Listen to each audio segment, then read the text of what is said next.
اور حضرت ابراہیم اپنے فرزند حضرت اسماعیل علیہ السلام کو اپنے ساتھ لے کر قربان گاہ کی طرف جانے لگے۔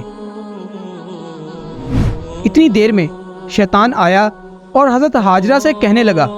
حضرت ابراہیم علیہ السلام آپ کے بیٹے کو اپنے دوست کے پاس نہیں بلکہ آپ کے بیٹے کو قتل کرنے کے لیے لے کر جا رہے ہیں۔ اس وقت حضرت ہاجرہ فرمانے لگیں کہ میں حضرت ابراہیم علیہ السلام کو جانتی ہوں، وہ کبھی بھی اپنے بیٹے کے ساتھ ایسا نہیں کر سکتے۔ اس پر شیطان کہنے لگا، حضرت ابراہیم علیہ السلام نے اللہ تعالیٰ کی طرف سے یہ خواب دیکھا ہے کہ وہ اپنے بیٹے کو اللہ کی راہ میں قربان کرے، اسی وجہ سے حضرت ابراہیم علیہ السلام حضرت اسماعیل علیہ السلام کو اپنے ساتھ لے کر گئے ہیں تاکہ وہ اپنے بیٹے کو اللہ کی راہ میں قربان کر سکیں۔ شیطان کی یہ بات سن کر حضرت ہاجرہ فخر سے بولی، اے شیطان تم پر لعنت ہو،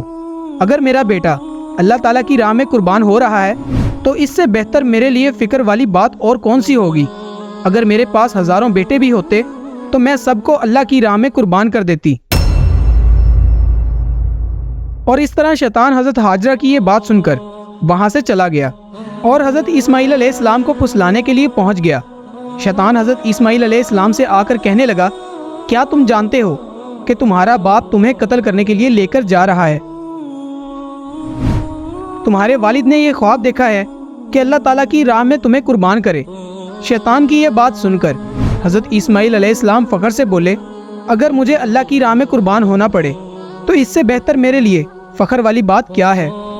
اس طرح شیطان یہاں سے بھی نامراد ہو کر لوٹ گیا اور حضرت ابراہیم علیہ السلام کے پاس چلا گیا اور حضرت ابراہیم علیہ السلام سے کہنے لگا، آپ اپنا پیارا بیٹا حضرت اسماعیل علیہ السلام کیوں قربان کر رہے ہیں؟ کیا آپ جانتے ہیں کہ آپ کی قربانی قبول ہوگی یا نہیں؟ شیطان کی یہ بات سن کر حضرت ابراہیم علیہ السلام نے ایک پتھر اٹھایا اور اس پر لعنت بھیج کر شیطان کو مارتے ہیں۔ پیارے دوستوں، آج بھی وہ جگہ قائم ہے جہاں پر لاکھوں لوگ حج و عمرہ کے دوران شیطان کو پتھر مارتے ہیں، اور اللہ تعالیٰ نے حضرت ابراہیم علیہ السلام کی اس سنت کو بھی زندہ رکھا ہے۔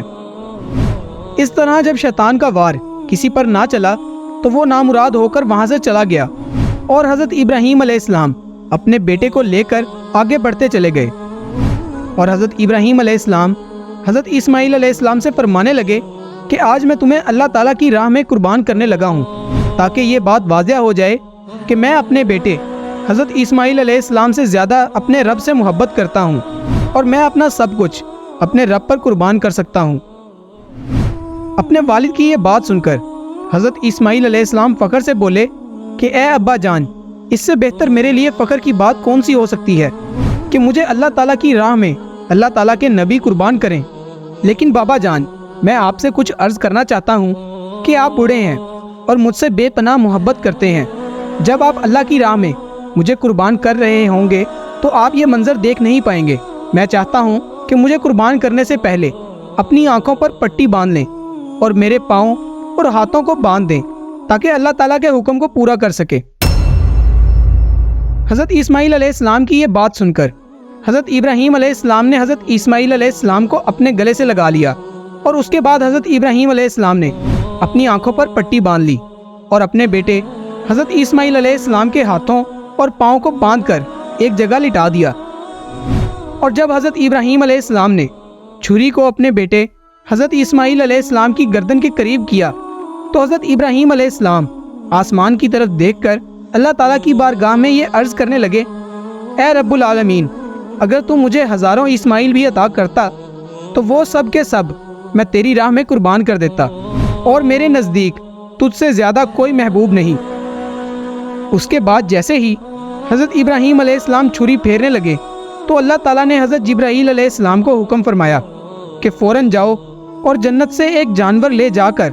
حضرت اسماعیل علیہ السلام کی جگہ پر لٹا دو۔ ادھر حضرت ابراہیم علیہ السلام چھری کو حضرت اسماعیل علیہ السلام کی گردن پر چلا رہے ہیں، لیکن وہ چھری حضرت اسماعیل علیہ السلام کی گردن پر چل نہیں رہی،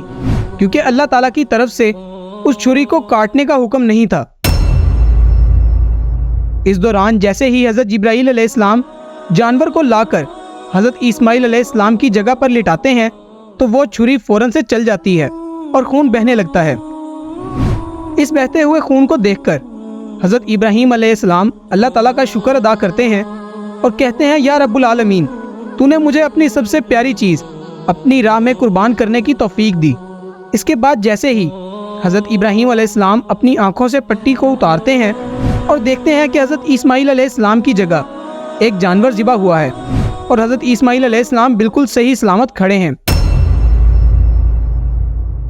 اس طرح اس قربانی کے بعد اللہ تعالیٰ کی طرف سے یہ آواز آتی ہے کہ حضرت ابراہیم علیہ السلام، تیرے اس عمل کو تا قیامت زندہ رکھا جائے گا، اور اس سنت کو ایمان والے ہر سال زندہ کریں گے اور ہر سال اللہ تعالیٰ کی راہ میں جانوروں کو قربان کریں گے۔ یہی وجہ ہے کہ حضرت ابراہیم علیہ السلام کی اس سنت پر عمل کرتے ہوئے پوری دنیا میں اس دن کو عید الاضحیٰ کے نام سے منایا جاتا ہے۔ پیارے دوستوں، انبیاء کرام کا خواب بھی وہی ہوتا ہے، اور وہ خواب میں جو کچھ بھی دیکھتے ہیں وہ حقیقت پر مبنی اللہ تعالیٰ کی طرف سے وہی ہوتی ہے۔ لہٰذا اگر کوئی شخص آج کے دور میں یہ خواب دیکھے تو اس کے لیے یہ جائز نہیں کہ وہ اللہ تعالیٰ کی راہ میں کسی فرزند کو قربان کرے۔ اللہ تعالیٰ سے دعا ہے کہ اللہ تعالیٰ اپنی فرما برداری میں زندگی گزارنے کی توفیق عطا فرمائے۔